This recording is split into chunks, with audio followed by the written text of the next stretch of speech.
नमस्कार साथियों, साहित्य सृजन चैनल में आपका बहुत बहुत स्वागत है। मैं रजनी तिवारी आज आपसे बात करूंगी उत्तराखंड मुक्त विश्वविद्यालय के एमए हिंदी के पाठ्यक्रम के विषय में। यानी आज हम MAHL 501 के यूनिट 4 पर बात करने वाले हैं। हमारी आज की इकाई का नाम है हिंदी साहित्य इतिहास लेखन काल विभाजन। आइए बात करते हैं इसके संदर्भ में। सबसे पहले हम इसमें साहित्य इतिहास एवं काल विभाजन की चर्चा करने वाले हैं। उसके बाद हिंदी साहित्य इतिहास एवं काल विभाजन। उसके बाद विभिन्न विद्वानों यानी साहित्यकारों ने जिन्होंने हिंदी साहित्य का इतिहास लिखा है, उन्होंने किस किस आधार पर हिंदी साहित्य के इतिहास का काल विभाजन किया है, उसको इस वीडियो के माध्यम से हम समझने का प्रयास करेंगे। तो मैं पूरी आशा करती हूँ कि यह वीडियो आपके लिए उपयोगी सिद्ध होगा और परीक्षा के दृष्टिकोण से आप लोग एक सार्थक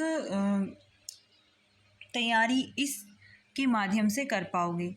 अगर आप चैनल पर नए हैं तो चैनल को सब्सक्राइब कीजिए और अगर आप पुराने व्यूअर हैं तो प्लीज़ सबसे पहले वीडियो को लाइक कीजिए और 2 लोगों को शेयर करना ना भूलिएगा। इसी क्रम में यह मेरा 5वां वीडियो है। 4 वीडियो इकाई 1, 2, 3 से संबंधित आ चुके हैं, जिनके लिंक मैं डिस्क्रिप्शन में शेयर कर देती हूँ, तो आप लोग उनको वहाँ जाकर देख सकते हैं। तो अब बिना समय नष्ट किए हम बात करते हैं वीडियो की। और इसमें सबसे पहले मैं प्रश्नावली के कुछ शब्द आपको बता दूंगी। इसमें कुछ ऐसे शब्द आते हैं जो प्रायः हमारे लिए समझने में कठिन होते हैं। एक शब्द प्रयोग में आता है परिपेक्ष, अर्थात परिपेक्ष का अर्थ होता है संदर्भ में। आगे हम बात करते हैं क्रमिक। क्रमिक का अर्थ होता है क्रम से।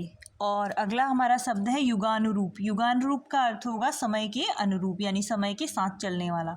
वर्णानुक्रम, वर्णों के क्रम के अनुसार। जाज्वल्यमान, जाज्वल्यमान मतलब होता है चमकदार। जाज्वल्यमान कई बार परीक्षाओं में भी, प्रतियोगी परीक्षाओं में भी इस तरीके के शब्द आ जाते हैं और वर्तनी के दृष्टिकोण से यह सही है या नहीं है, इस तरीके के प्रश्न पूछ लिए जाते हैं। माध्यमिक का अर्थ होता है बीच का। दिग्दर्शन का अर्थ होता है दिशा का ज्ञान। चलिए आगे बढ़ते हैं। सबसे पहले तो हम ये जान लें कि यह हम MA मुक्त विश्वविद्यालय, उत्तराखंड मुक्त विश्वविद्यालय के MA के जो फर्स्ट सेमेस्टर है उसकी 4थी इकाई है। इससे पहले वाले वीडियो में हमने इतिहास और साहित्य इतिहास की प्रक्रिया एवं स्वरूप के साथ साथ हिंदी साहित्य इतिहास लेखन की जो परंपरा थी उसके विषय में बहुत विस्तार से बात की थी। आज की वीडियो में हम हिंदी साहित्य इतिहास के परिप्रेक्ष्य में नामकरण की जो समस्या है उसका अध्ययन करेंगे। सबसे पहले तो मैं आपको बता दूं कि इतिहास एक व्यक्ति की नहीं, मानव के समग्र जीवन की खोज है। इसलिए मानव जीवन के निरंतर प्रवाह में काल विभाजन कोई अर्थ नहीं रखता। उसका यह प्रवाह पूर्णतः बदल जाता है, ऐसा नहीं किंतु देखो, एक बात मैं आपको समझाती हूँ, वो ये है कि जब हम हिंदी साहित्य के इतिहास का काल विभाजन करते हैं, अब मान लीजिए हम शुक्ल का ही देख लें तो उन्होंने पर्टिकुलर कुछ सन दिए हैं कि इतने सन से इतने सन तक भक्ति काल माना जाए, इतने सन से इतने तक रीति काल माना जाए। लेकिन वास्तव में अगर हम बात करें तो साहित्य के इतिहास को हम टाइम पीरियड में बांट ही नहीं सकते, क्योंकि कोई भी साहित्यिक प्रवृत्ति धीरे धीरे जन्म लेती है और विलीन यानी समाप्त भी धीरे धीरे होती है। ऐसा नहीं होगा कि आज कोई किसी मंच से खड़ा होकर बोलेगा कि छायावाद का युग आज से घोषित कर दिया जाए और अब से जो कविताएं लिखी जाए वो छायावादी ही हो, और फिर एक दिन कोई मंच में खड़ा होकर कहे कि नहीं, आज से छायावादी कविताएं बंद, प्रगतिवाद शुरू। ऐसा नहीं होता है। साहित्य में यह परंपरा धीमी गति से चली आती है और जब एक ही तरीके का उसी परंपरा से युक्त साहित्य बड़े पैमाने पर लिखा जाता है तो वह उस साहित्यिक युग का चरम होता है और धीरे धीरे उत्कर्ष से अपकर्ष की ओर यह बढ़ता चला जाता है। इतिहास के अध्ययन की सुविधा के लिए कई बार क्या होता है कि अब हम इतिहास को कैसे पढ़ेंगे हिंदी साहित्य के, इसलिए इसको हम लोग एक समय सीमा में बांधने का प्रयास करते हैं।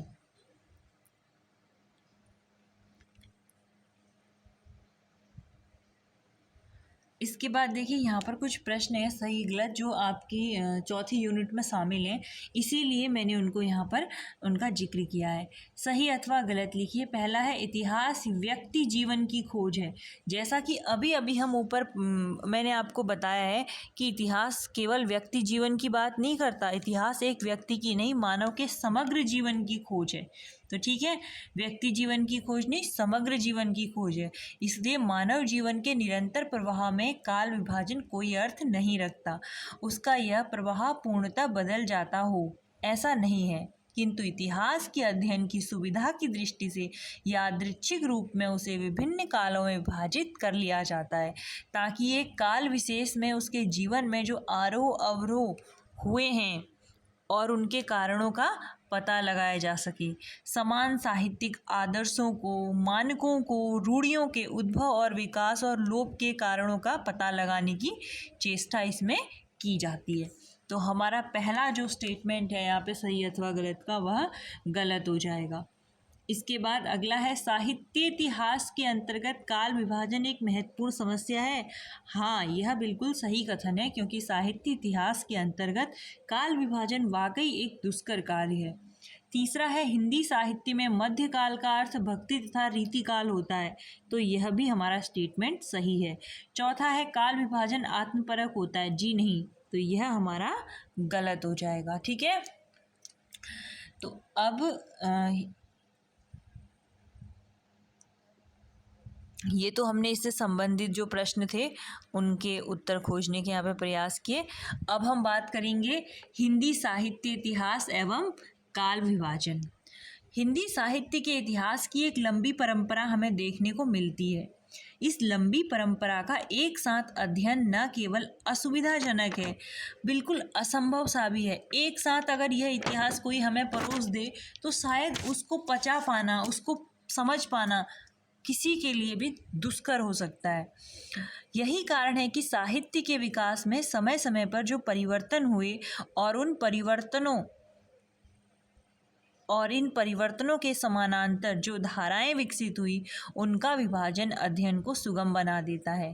काल विभाजन की आवश्यकता इसलिए भी है कि ऐसा करके हिंदी साहित्य के विकास की परंपरा को भली भांति समझा जा सकता है और यह भी जाना जा सकता है कि कब कौन सी धारा किन कारणों से विकसित हुई। जैसे अगर देखिए हम शुरुआत करेंगे, मान लो हमने आदिकाल को एक समय सीमा में बांट दिया, उसके बाद हम यह देखते हैं कि आदिकाल में ऐसी जितनी भी रचनाएं थी उनमें सिमिलरिटी क्या थी, कौन कौन सी प्रवृत्ति थी जो प्रत्येक रचना में हमें देखने को मिली और वह कौन से समय सीमा तक मिली। इसी आधार पर हम उसको एक काल में बांटने का प्रयास करते हैं और यह भी जाना जा सकता है कि कब कौन सी धारा किन कारणों से विकसित हुई और उसकी परिणति किस रूप में हुई। यह तथ्य है कि कोई भी काव्य धारा एकदम समाप्त नहीं होती, उसके थोड़े बहुत चिन्ह बराबर दिखते रहते हैं, किंतु प्रमुख प्रवृत्तियों में परिवर्तन आ जाता है।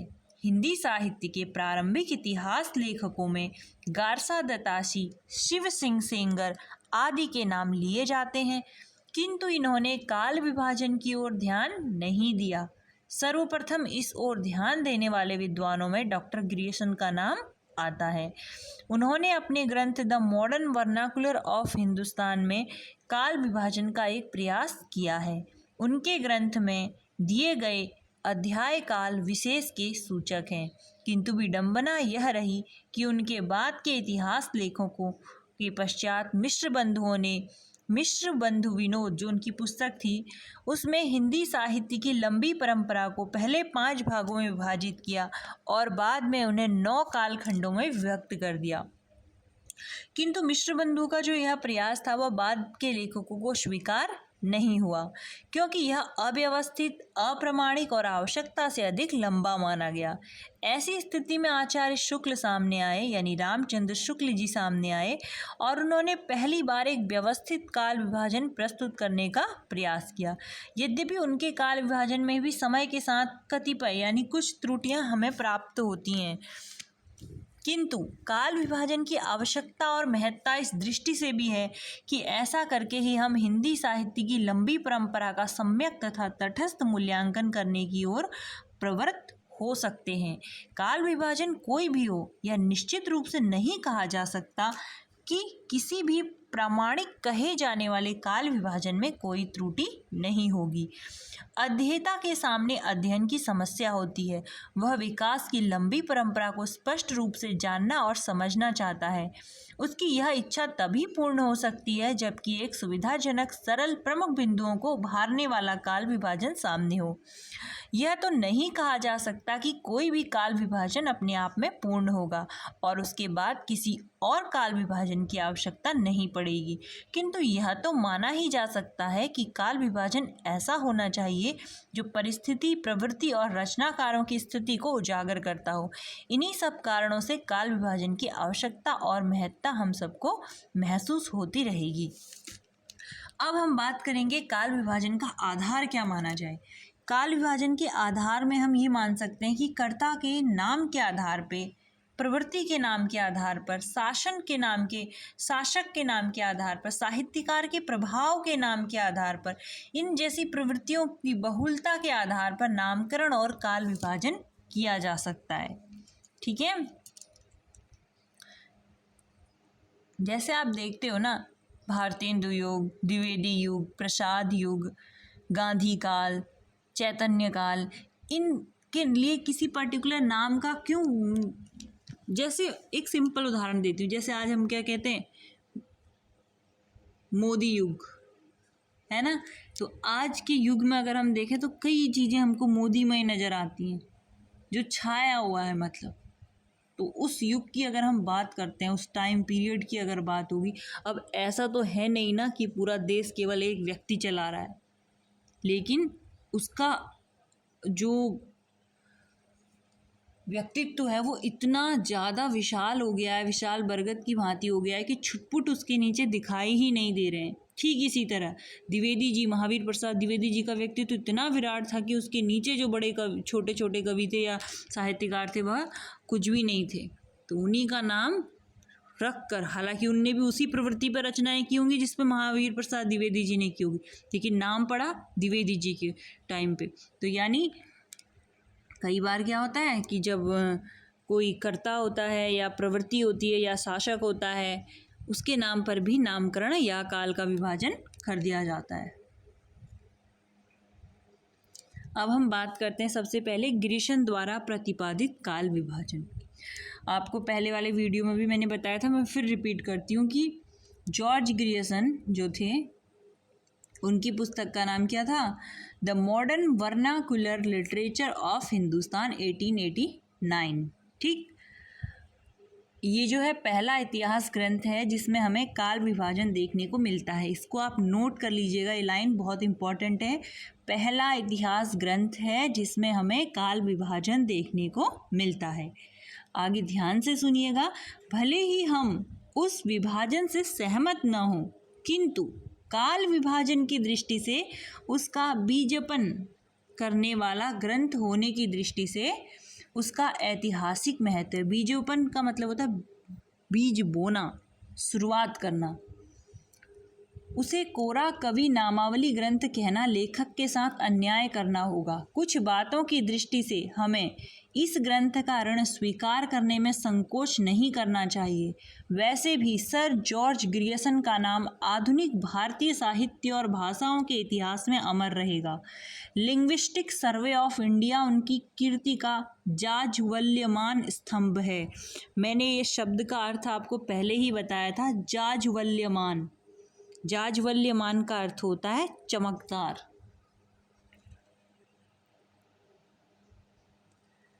आइए अब हम बात करेंगे मिश्र बंधुओं द्वारा प्रस्तावित काल विभाजन के विषय में।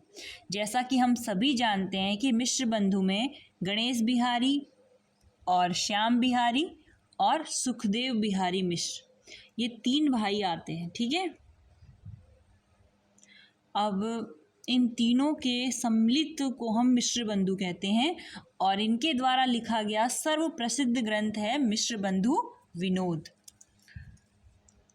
3 भागों में प्रकाशित हुआ था, 1913 में, 1934 में और इसका अंतिम भाग 1934 में प्रकाशित हुआ था। मिश्र बंधुओं ने कवियों की आलोचनाओं तथा जीवनी आदि विवरणों के उपकरण इकट्ठा किए, किंतु हिंदी का साहित्यिक इतिहास लिखने की महत्वाकांक्षा रखने वाले इन विद्वानों ने इन उपकरणों से इतिहास का स्थापत्य नहीं तैयार किया। यानी जो चीज़ हिंदी साहित्य के इतिहास में मूल रूप से पाई जानी चाहिए थी, वो कुछ हद तक इनमें नहीं दिखाई देती है। मिश्र बंधुओं के बारे में अब हमने चर्चा की। अब आगे बढ़ते हैं। अब हम बात करेंगे आचार्य रामचंद्र शुक्ल जी के द्वारा प्रस्तावित काल, जो कि सबसे ज़्यादा महत्वपूर्ण माना जाएगा और अब तक यानी इनसे पहले लिखे हुए सभी में इसे हम श्रेष्ठ कहेंगे। हिंदी साहित्य इतिहास परंपरा में सर्वाधिक महत्वपूर्ण एवं इतिहास दृष्टि संपन्न रचना आचार्य रामचंद्र शुक्ल की है।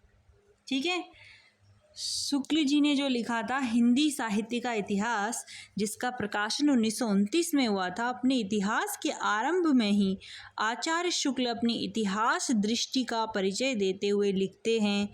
वही लाइनें फिर रिपीट होंगी। अगर आपने हिंदी साहित्य का इतिहास पुस्तक देखी और पढ़ी है तो आपको ध्यान में आ जाएगा कि ये किताब की पहली पंक्तियां हैं, पहला पैराग्राफ है। जबकि प्रत्येक देश का साहित्य वहाँ की जनता की चित्तवृत्ति का संचित प्रतिबिंब होता है, तब यह निश्चित है कि जनता की चित्तवृत्ति के परिवर्तन के साथ साथ साहित्य के स्वरूप में भी परिवर्तन होता चला जाता है। आदि से अंत तक इन्हीं चित्तवृत्तियों की परंपरा को परखते हुए साहित्य परंपरा के साथ उनका सामंजस्य दिखाना ही साहित्य का इतिहास कहलाता है। जनता की चित्तवृत्ति बहुत कुछ राजनीतिक, सामाजिक, सांप्रदायिक तथा धार्मिक परिस्थिति के अनुसार होती है। अतः कारण स्वरूप इन परिस्थितियों का किंचित दिग्दर्शन भी साथ ही साथ आवश्यक होता है। इसी संदर्भ को विकसित करते हुए आचार्य शुक्ल हिंदी साहित्य के 900 वर्षों के विकासात्मक कालखंड को सर्वमान्य विभाजन के रूप में निम्नलिखित 4 खंडों में विभाजित करते हैं। देखिए, ये परिभाषा बार बार आ रही है, तो मैं एक बार इसको सरल शब्दों में आपको समझाने का प्रयास करूंगी। शुक्ल जी कहना क्या चाहते हैं? शुक्ल जी कहना चाहते हैं कि प्रत्येक देश का साहित्य जो है, वहाँ की जनता की चित्तवृत्ति यानी जो मन में संचित वृत्ति यानी जो साहित्यिक परंपराएं हैं, वो चली आ रही परंपराओं का संचित प्रतिबिंब है। क्या? साहित्य। एक आपने कहावत भी सुनी होगी कि साहित्य जो है वो समाज का दर्पण होता है। यानी समाज कैसा है, अगर यह देखना है तो उस समाज की किसी पुस्तक को उठाकर हमें देख लेना चाहिए, हमें उस समाज के दर्शन वहीं पर हो जाएंगे। जैसे आज अगर हम सिनेमा का कोई गीत सुनते हैं या कोई फिल्म देखते हैं, कोई दृश्य देखते हैं, तो आज के समाज का हमको उसमें सब कुछ पता लग जाता है देख के, क्योंकि जो चीज़ें समाज में चल रही होती हैं उसी को हमारा जो सिनेमा है वो दिखाता है। ऐसे ही साहित्य भी होता है। साहित्य समाज को पूरी तरह से दिखाता है।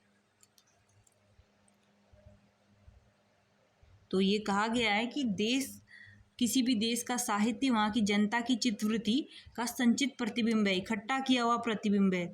तब ये निश्चित है कि जनता की चित्तवृत्ति यानी मनोदशा, ठीक है, चित्तवृत्ति का अर्थ होता है मनोदशा। जनता की मनोदशा में परिवर्तन जैसे जैसे होगा, वैसे वैसे साहित्य में भी परिवर्तन होता चला जाएगा। आदि से लेके अंत तक यानी शुरुआत से लेके आखिरी तक इन चित्तवृत्तियों की परंपरा को यानी मनोदशा की परंपरा को परखते हुए, जब हम उसे परखेंगे और साहित्य के साथ सामंजस्य बिठाएंगे, तब हमें साहित्य के इतिहास का पता चल पाएगा। इसको कुछ इस तरह से समझिए, अगर हम आदिकाल की बात करते हैं, उस काल में क्या होते थे? प्रायः राजा महाराजा होते थे जिनके बीच में युद्ध होता था। युद्ध का कारण क्या होता था? या तो कोई राज्य का क्षेत्र होता था, या कोई सुंदर स्त्री होती थी, या फिर कोई अन्य कारण, कोई आक्रमणकारी, कोई इस तरीके का कारण होता था। तो उस समय जो रचनाएं लिखी गई, ठीक है, उन रचनाओं में भी हमें क्या देखने को मिली? वीरता देखने को मिली, क्योंकि युद्ध होते थे। उन युद्धों को क्या करने के लिए? प्रेरित करने के लिए भाड़ जो होते थे वो युद्ध क्षेत्रों में जाके क्या करते थे? वीरतापूर्वक गायन करते थे। तो उसी तरीके की चीज़ें हमको उस समय के साहित्य में देखने को मिली, क्योंकि उस समय लोगों की मनोदशा, लोगों की चित्तवृत्ति वही थी। बात करते हैं आगे की, मध्यकाल की, जब भक्ति काल और रीति काल आया। तो भक्ति काल की अगर हम बात करें तो उस समय पूरा भारतवर्ष कहीं ना कहीं क्या थे, भक्ति के रस में डूबा हुआ था। सबकी मनोदशा, सबकी चित्तवृत्ति भक्तिमय थी। इसीलिए साहित्य में भी हमें वो चीज़ें देखने को मिलती है। तुलसी, सूर जैसे रचनाकार उस समय पैदा हुए। अब हम बात कर लेते हैं रीतिकाल की। रीतिकाल में आए तो क्या हुआ, रीतिकाल में आने तक स्थिति और बदल गई, मनोदशा बदल गई। अब भगवान से हटकर चित्त कहाँ लगने लगा, अब नायिका के नक्सिक सौंदर्य में, इन वर्णनों में ध्यान लगने लगा। राजा क्या थे, केवल या तो अपनी प्रशंसा से खुश होते थे या किसी नायिका के सौंदर्य पर मुग्ध होने में ही उनका पूरा ध्यान रहता था।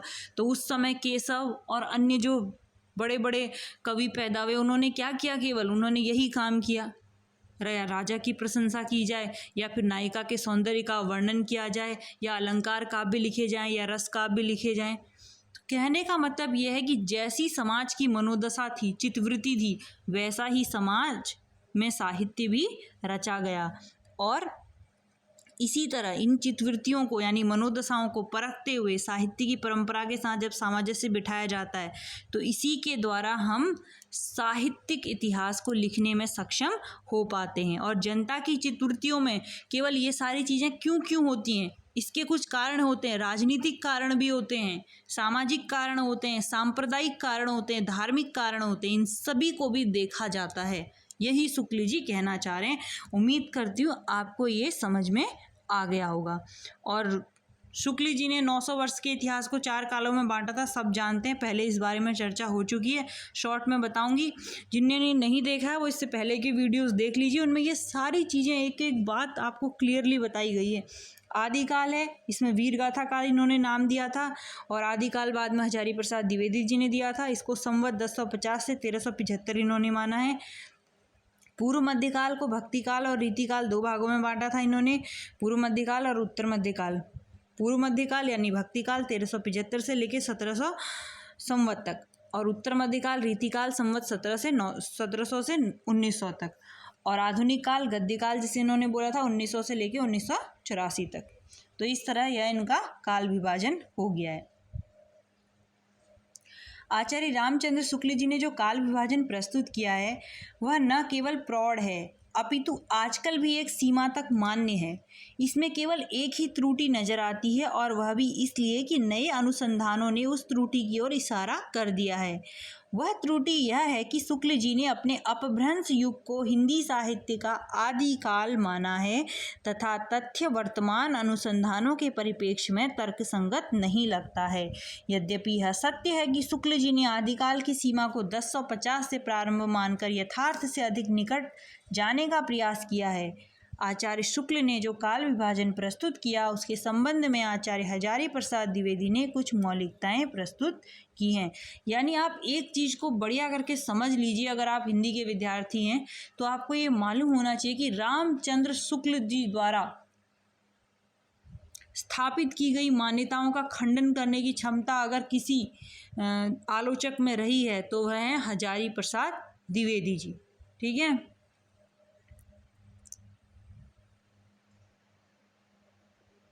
अब हम बात करेंगे डॉक्टर राम कुमार वर्मा द्वारा प्रस्तावित काल विभाजन की। ये उतना महत्वपूर्ण नहीं है, शॉर्ट में मैं इस बारे में बात करूंगी।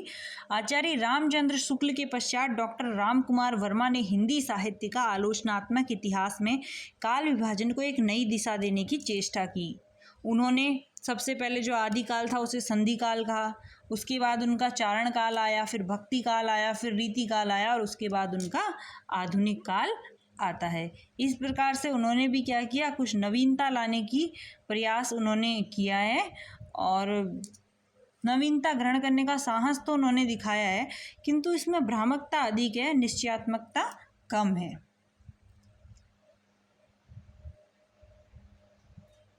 तो इस प्रकार आज जो चौथा हमारा यूनिट था, इसमें जो मेन मुद्दा था काल विभाजन, साहित्य इतिहास का काल विभाजन और विभिन्न विद्वानों के द्वारा उसे किस प्रकार किया गया था, उसको मैंने आपके सामने लाने का प्रयास किया। अब हम बात करते हैं कुछ प्रश्न उत्तरों की। अति लघु उत्तरीय प्रश्न है, हिंदी साहित्य के प्रथम इतिहास लेखक कौन थे? तो हमारा उत्तर होगा गारसा द ताशी। दूसरा हमारा प्रश्न है, ग्रिसन की हिंदी साहित्य इतिहास विषयक पुस्तक का नाम बताइए। तो वही पुस्तक है the modern vernacular literature of Hindustan. ये आपको पहले से ही याद होगी, बार बार इसका जिक्र मैं कर चुकी हूँ। अगला है, शिव सिंह सरोज का प्रकाशन कब हुआ? तो 1878 में हुआ था। आचार्य शुक्ल ने हिंदी साहित्य के प्रथम युग को किस नाम से चिन्हित किया? तो इन्होंने वीर गाथा काल कहा था, जिसका जिक्र मैंने अभी अभी ऊपर कर दिया है। सही गलत की बात करते हैं। गारसा द ताशी के साहित्य इतिहास के प्रथम भाग का प्रकाशन 1939 में हुआ था, तो ये बिल्कुल सही है। दूसरा है, ग्रिसन ने हिंदी साहित्य के प्रथम काल को द बेडरिक पीरियड कहा, तो ये भी आपका जो ऑप्शन है वो सही है।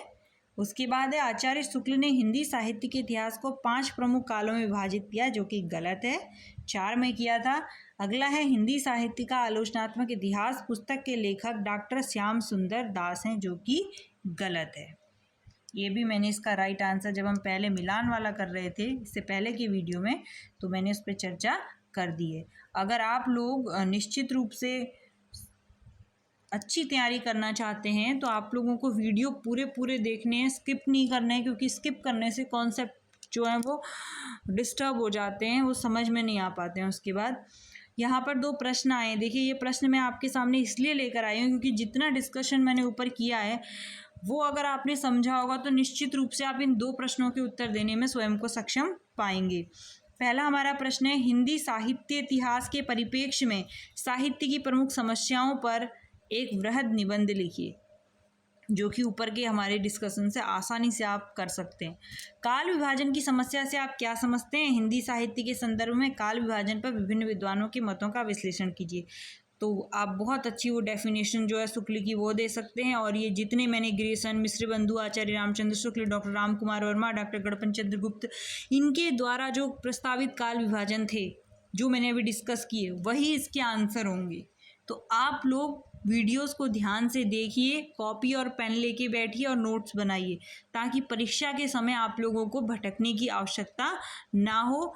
आपको पूरी हेल्प मेरे द्वारा की जाएगी। और किसी तरीके के सुझाव, सहायता, हिंदी विषय से संबंधित कोई समस्या आपकी है तो आप मुझे कमेंट कर सकते हैं, और मैं पूरा प्रयास करूँगी कि आपकी समस्या का समाधान किया जा सके। हिंदी विषय से जुड़े अन्य वीडियोस को देखने के लिए आप मेरे चैनल की प्लेलिस्ट पर जा सकते हैं, और MAHL 501 के सारे लिंक आपको डिस्क्रिप्शन में मिलेंगे।